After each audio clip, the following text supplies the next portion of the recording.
Hey, friends and cousins, and everyone in between. Welcome back to Diverse Love Diary. Today's story is one of those that makes you shake your head, feel a little bit heartbroken, and maybe even a little angry.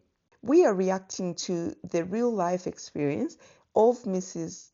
Kindness Ezrim, an American woman who fell victim to a romance scam that turned into a complicated life-changing situation.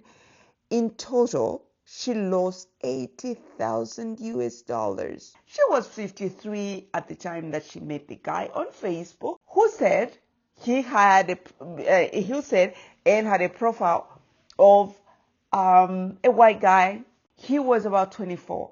Turns out he wasn't who he really said he was, but instead of ending it all right there, things took an unexpected twist. But first, please take a moment to subscribe to the channel, comment, and share this video. Honestly, it helps me with the algorithm, and I really appreciate your support. Let's dive in. Here is how it began. Mrs. Ezrim, this American woman, meets this young man on Facebook. He's 24 years old at the time. He poses as a white man. They talk, they flirt, and before long, feelings are involved. Then comes the big reveal. He's not who he claims he is. He's actually a Nigerian man. Now, you'd think that this would be the end of the story, right? Nope. This American woman keeps on going. She learns he's struggling financially, and instead of walking away, her compassion kicks in. She pays for his school, sends him money for food and for rent. On top of that, he even helps support his family. Some of his family anyways. One time, she buys him expensive phones, cars, you name it. Let's talk about that. Guys, let's talk about that.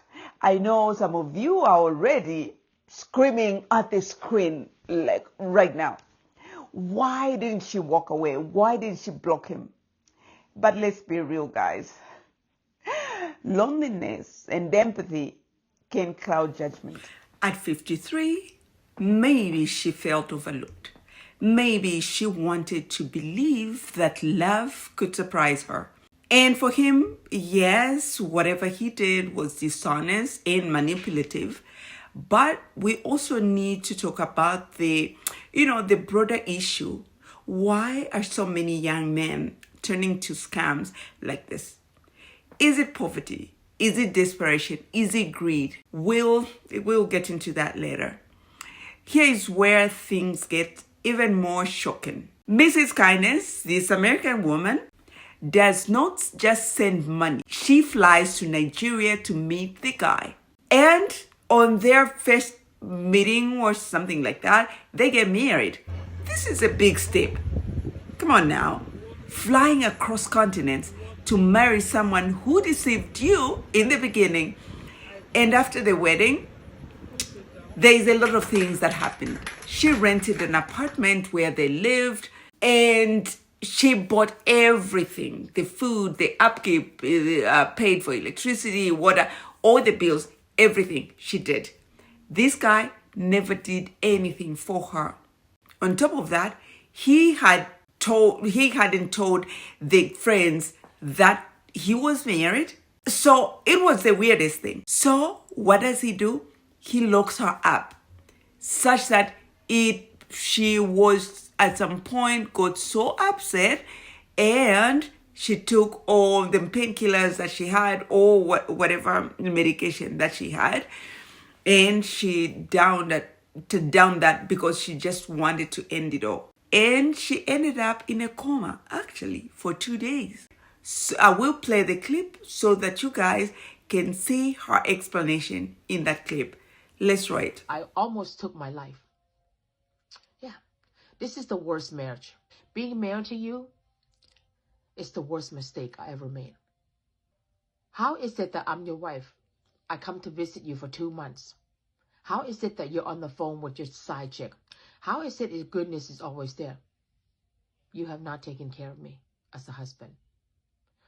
If you did such a good job, okay, as a husband, why would I commit suicide? Why would I commit suicide if I was so happy? Why were we fighting so much? Over what? Over what? You being on the phone?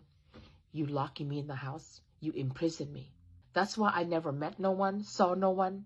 I met you November 2nd, 2023. I left my country to meet you for the first time. That takes guts. That takes balls and courage. Okay. We got married November 7th. We're on honeymoon that first week. You locked me in the house. Okay. What led me to commit suicide? You. It's your fault. You did all this to me. I was so miserable in this marriage. You locked me in the house. You imprisoned me. You see, this story honestly hits on so many layers. Just, some people might admire her for forgiving and giving second chances, but others might say she was being used from the beginning, from the start. You see, interracial and intercultural relationships already have challenges. Throw in a scam or origin story, and it's a recipe for disaster. When one person is financially supporting the other, it can shift the balance in a relationship. This isn't just about one couple. Online romance scams are a huge issue. According to recent reports, Americans lose hundreds of millions every year to online dating fraud.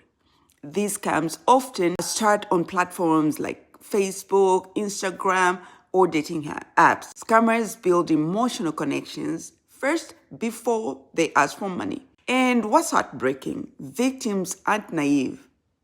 They are often generous, trusting, and genuinely looking for love. I don't want anyone to laugh at Mrs. Kindness or call her foolish. She's a human being who just wanted to be loved, and she believed in someone. Scammers prey on kindness. This is why her name is kind of symbolic, but her story should be a wake-up call for every one of us. Compassion is beautiful, right? But love without boundaries can be dangerous. Here is what we can learn. Number 1, verify identities early. Use video calls, background checks, or even Google reverse image search. Number 2, be wary of financial requests. Love should never be tied to constant money transfers. Number 3, listen to your gut. If something feels off, it probably is. Number 4, remember, scammers are professionals. They are skilled at making you feel special until your bank account is empty. I've heard similar stories before, even among interracial couples. And honestly, it breaks my heart. But it also reminds me that love should build you up, not drain you. If you've been through something similar, or if you know someone who has, please share in the comments. Your story could help someone else. So, what do you think about Mrs. Kindness' story? Was she too forgiving? Or is there something admirable in how she stood by him? Don't forget to like, subscribe, and share this video if you found it eye-opening. And as always, stay smart, stay kind, and protect your heart. See you in my next video.